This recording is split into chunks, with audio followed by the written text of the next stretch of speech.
Voltamos com o nosso Tome Ciência, discutindo hoje os usos medicinais e recreativos da maconha.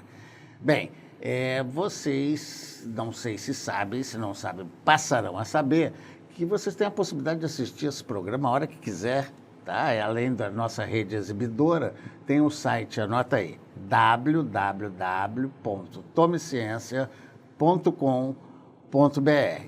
Nesse site vocês vão poder escolher o programa que quiser e ver todos a hora que quiser. Estão todos, desde 1987, estão todos lá disponíveis, muito curiosos até. Falo em causa própria, mas... Bem, outra coisa que temos no site, que já cobrei aqui dos nossos entrevistados, é o setor Saber Mais, porque ali no site você vai poder encontrar links de internet, publicações, ou seja, espaço para ampliar a sua pesquisa sobre o tema, porque tem temas, acho que quase todos, que não se esgotam nunca em uma hora de debate. Então, você tem a possibilidade lá no www.tomeciencia.com.br. E se você, por acaso, quiser falar com a gente, dar palpite, sugestão, opinião, vá lá, ideias@tomeciencia.com.br. Aí a gente responde. Juro para vocês que a gente responde. Bem, a gente terminou aqui e eu ia querer entrar numa questão do porquê, né? Já viu os interesses econômicos, os interesses de lucro, na questão do dinheiro que a maconha dá, mas a Anvisa tem resistido muito contra a legalização do uso dos remédios que já foram falados aqui, que são úteis para uma série de pessoas que possuem enfermidades. Por quê a Anvisa, no ver de vocês, reage tanto a isso, hein? Eles dizem até que não tem comprovado todos os efeitos da droga e tal. É deplorável. Deplorável, em primeiro lugar, porque esse argumento não se sustenta para nenhuma droga. Não tem nenhuma droga em que se saiba todos os seus efeitos. Tanto é que, de vez em quando, drogas são retiradas do mercado. Por outro lado, também não é verdade que a gente tenha feito ensaios clínicos, por exemplo, para vitamina C, para saber se laranja é uma coisa que pode ser utilizada. A cannabis é uma planta, a maconha é uma planta, e a partir do pressuposto de que ela é cheia de venenos e que temos que provar a sua não periculosidade, é esquecer que ela tem 5.000 anos de história com a humanidade e que a maconha, na verdade, é uma invenção do ser humano. A maconha está para as plantas como os cachorros estão para os animais, são invenções humanas, criadas para satisfazer necessidades humanas. O que acontece? A Anvisa permite a importação de extrato de maconha. A Anvisa permite a importação de canabinoides isolados. A pessoa que estiver assistindo agora, quiser comprar maconha, vai na farmácia, compra um remédio chamado Mevatil, que custa R$ 2.800 e tantos reais, para 30 ml, uma quantidade desse tamanho, uma coisa que a pessoa podia plantar em casa. Então, ela pode comprar por um preço altíssimo, que vai beneficiar uma farmacêutica internacional, mas ela não pode plantar em casa. Sim, mas se ela plantar, vamos tomar cuidado com isso. E consumir, pode haver uma superdosagem ali, não? Olha, a maconha é uma das substâncias mais seguras que existem. Não existe sobredose de maconha. Do ponto de vista de não fazer mal mortalmente. Sim, André, se você tomar 10 10 doses de uma substância comprada na farmácia ao acaso, a sua chance de parar no hospital é muito maior do que no caso da maconha. Bem, tem também aquela questão do preconceito, das políticas públicas serem movidas muito pelo preconceito. Você diria o quê? Quais são as dificuldades de você entender sobre a regulamentação da maconha?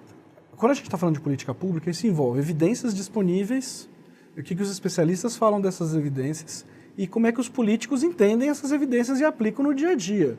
O tema da maconha é um tema que é muito espinhoso, ele vem, por conta de toda essa discussão de aumento dos perigos, né, sem a gente olhar os benefícios e, claro, sem também minimizar os perigos, mas é importante entender o tamanho real deles. Ele é um tema que ele é fácil para servir como bode expiatório para outras discussões. Então, a sociedade ela é muito tensionada em relação a isso. A gente, recentemente, tem começado a discutir esse assunto de uma maneira clara. Há um tempo atrás, isso era considerado apologia. Discutir a ciência de uma planta poderia ser considerado apologia. E não tanto há tanto tempo atrás, o caso do professor Carlini mostra que ainda há muita resistência. No caso ali, foi considerado apologia por ele ter convidado uma representante de uma religião que faz uso da maconha, né? Os Rastafaris, não foi isso? Isso. Uma pessoa que está encarcerada, foi presa por trás. Raso Geraldinho. O Raso Geraldinho foi entendido, né, no julgamento de que ele foi preso como traficante. O professor Carlinhos chamou para ouvir uma pessoa, né? E aí houve o entendimento de que ao fazer isso era apologia ao crime.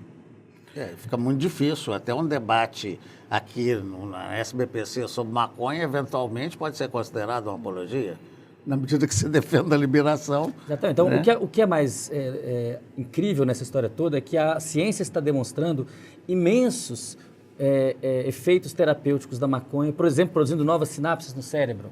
Né? Então, uma coisa que é remédio há 5.000 anos é tratada como veneno, as pessoas são encarceradas como se veneno fosse, e o que é mais incrível é que eu tenho certeza que em 5 ou 10 anos, todo mundo, inclusive aqueles que encarceraram essas pessoas, vão estar tomando remédios à base de canabinoides. Sem falar no veneno que a gente come dos agrotóxicos, né? E esse veneno está totalmente E que regulamentado. agora liberaram geral. Eu gostaria de colocar assim a questão, a Anvisa, eu puxaria até para nós também a responsabilidade pelo seguinte, porque a Anvisa é formada por representantes da sociedade, como nós. Né? Então, acredito que a sociedade, principalmente científica, universidades, tem que criar demanda também. Porque todos os eventos que eu tive assim, oportunidade de ver pessoas da Anvisa, que diz que não tem demanda, não são muitas universidades que fazem a protocolização, né, da documentação para cultivar. Que eu tenha notícia no Brasil de um projeto como o nosso na UFRJ, eu não tenho notícia de outro projeto da mesma forma, que é um projeto que a universidade dá apoio para quem decide ser soberano do seu tratamento, que é cultivar em casa e dar apoio para a produção e análise. Então, que outras universidades, outros cientistas também empoderem, né, a sociedade e se coloque nessa posição de criar demanda, né? Para que as pessoas da Anvisa também, os profissionais da Anvisa, vejam essa necessidade e o agir. Eu notei que o Siddhartha está querendo dar uma parte. Vai lá. Não, eu acho que o que a Virginia acabou de dizer é correto, porque quanto mais demanda, mais pressão em cima das estruturas do Estado que respondem por isso. Mas é preciso que a gente entenda, tem 3 ou 4 anos, pelo menos, que a Anvisa faz tudo para lentificar o processo de aceitação dos canabinoides na medicina. Né? E quando o fez beneficiando a importação de empresas farmacêuticas. Então, se a Anvisa permite que se venda maconha, extrato de maconha na farmácia a R$ 2.800, é imperativo que ela permita o autocultivo.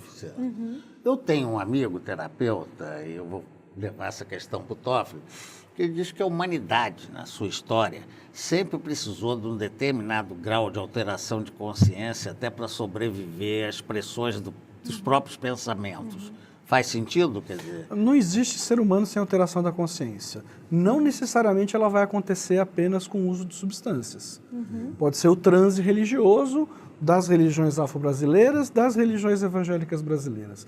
Pode ser o transe que acontece através de uma meditação transcendental. Pode ser a sensação de bem-estar, do disparo da endorfina quando se faz um exercício intenso ou quando se faz yoga.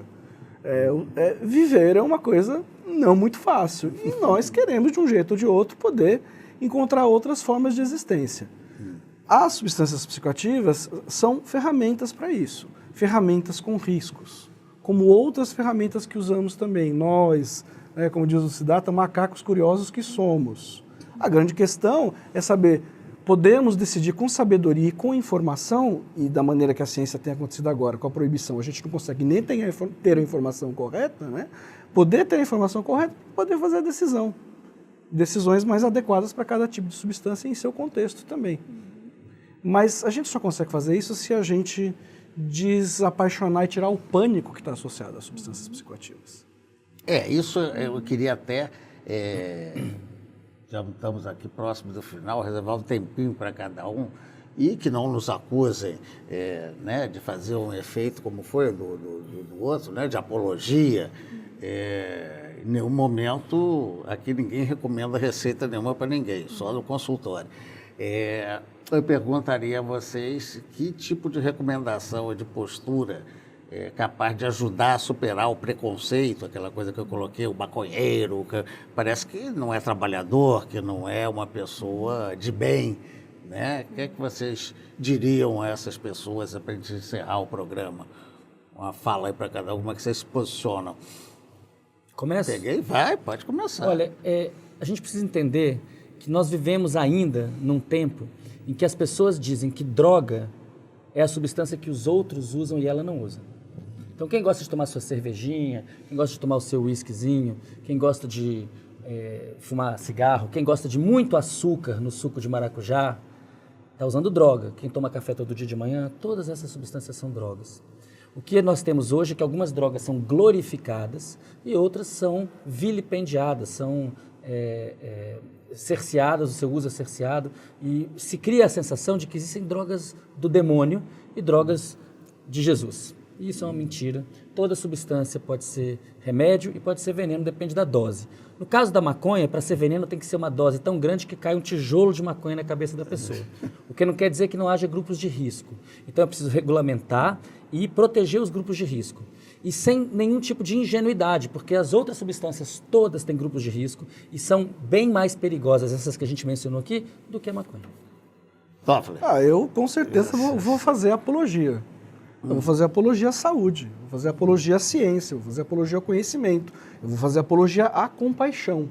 E a compaixão não só que é muito fácil todo mundo compreender, uma pessoa, uma criança que tem 30 crises epiléticas num dia passar a ter nenhuma, ou passar até 3 que seja, né? É fácil entender a compaixão, mas tem uma outra compaixão que está escondida, que é a compaixão das pessoas que estão presas por conta a essa guerra às drogas. Então, é esse tipo de apologia que eu quero fazer e que a gente pare um pouco para pensar. Não precisa concordar com o que eu estou falando, com nada do que eu falei. Apenas que a gente reflita se a gente está no caminho mais certo, mantendo as coisas da maneira que elas estão no Brasil em 2018.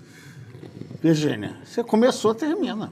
Sim, a minha consideração de final é que duvide de tudo, mas ame o próximo como a si mesmo, né? Como a ti mesmo. E para sair da caverna é preciso estudar. Não há caminho fácil. Tem que estudar para sair da caverna de Platão. Bem, eu acho que eu vou pegar a carona para me despedir dos espectadores, porque o estudo e o conhecimento fazem a marca desse programa. Estudar sempre, pesquisar eternamente, até o fim. Um grande abraço, até a próxima.